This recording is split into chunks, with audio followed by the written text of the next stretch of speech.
بسم اللہ الرحمن الرحیم۔ آپ صلی اللہ علیہ وسلم کی عمر مبارک 25 سال کی ہو گئی تو آپ جس گلی سے گزرتے ہر کوئی آپ کو صادق اور امین کے لقب سے پکارتا۔ ہر کوئی اس بات کی گواہی دیتا تھا کہ یہ محمد امین کبھی جھوٹ نہیں بول سکتے، کبھی خیانت نہیں کر سکتے۔ ہر کوئی کاروباری معاملات میں آپ پر آنکھ بند کر کے اعتبار کر لیتا۔ پیارے نبی صلی اللہ علیہ وسلم نے فرمایا، دھوکہ، فریب اور خیانت جہنم میں رہنے والوں کا شیوا ہے۔ ابو طالب کی کفالت میں آپ کے یہاں فکر و فاقہ ہوا تو آپ کی بہن عاتکہ بنت عبد المطلب آپ کے پاس آئی اور کہنے لگی، اے میرے بھائی، کیا محمد صلی اللہ علیہ وسلم کا ابھی وہ وقت نہیں آیا کہ اسے ذریعہ معاش کی ذمہ داری سونپی جائے؟ حضرت ابو طالب نے فرمایا، اے میری بہن، میں اس کی فکر سے غافل نہیں ہوں۔ تنگی کے کئی سال ہم پہ گزرے ہیں۔ عاتکہ نے کہا، بھائی، میں نے اس معاملے پر بہت غور کیا ہے، اگر میری رائے درست سمجھیں تو اس پر غور ضرور کیجیے گا۔ اور کہنے لگی، میں نے سنا ہے خدیجہ شام کی طرف اپنے تجارت کا کارواں بھجوانا چاہتی ہیں اور اس کام کے لیے ضرور ان کو ایک امانت دار شخص کی ضرورت ہوگی۔ پورے مکہ میں ہمارے محمد صلی اللہ علیہ وسلم سے بڑھ کر کوئی امین نہیں۔ اگر آپ کہیں تو میں خدیجہ سے بات کر کے دیکھتی ہوں۔ عاتکہ نے خود جا کر حضرت خدیجہ رضی اللہ تعالی عنہا سے اس سارے معاملے پر بات کی اور آپ صلی اللہ علیہ وسلم کو اپنے پاس بلوایا اور تجارت کے بارے میں بات کی۔ حضرت خدیجہ پہلے ہی ایسے شخص کی تلاش میں تھی جو امانت دار اور با اعتماد ہو۔ انہیں کسی شخص پر بھی بھروسہ نہیں ہوتا تھا۔ حضور صلی اللہ علیہ وسلم کے بارے میں حضرت خدیجہ نے پہلے بھی سن چکا تھا۔ آپ نے سوچا، کیوں نہ محمد صلی اللہ علیہ وسلم کو اس کام پر معاوضے پر رکھ لیا جائے۔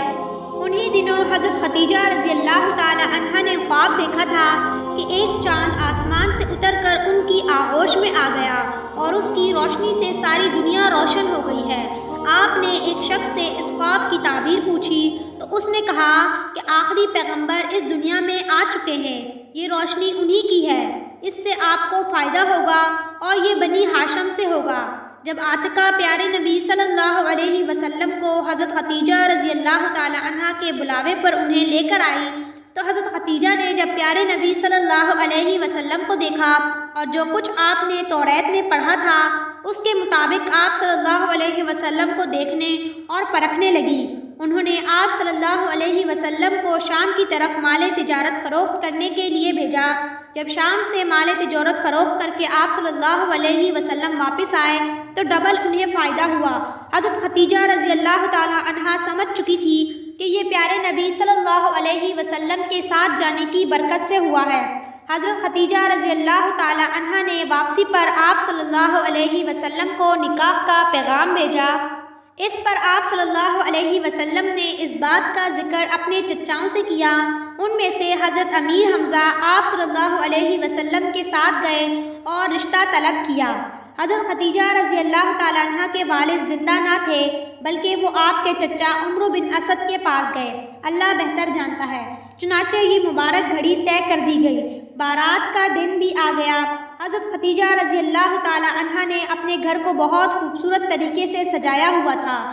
نوکر چاکر حضور صلی اللہ علیہ وسلم کی خدمت میں حاضر تھے۔ جب بارات آئی تو اس میں دلہا حضرت محمد صلی اللہ علیہ وسلم تھے۔ باراتیوں میں حضرت امیر حمزہ اور حضرت ابو طالب اور آپ کے دیگر چچا شامل تھے۔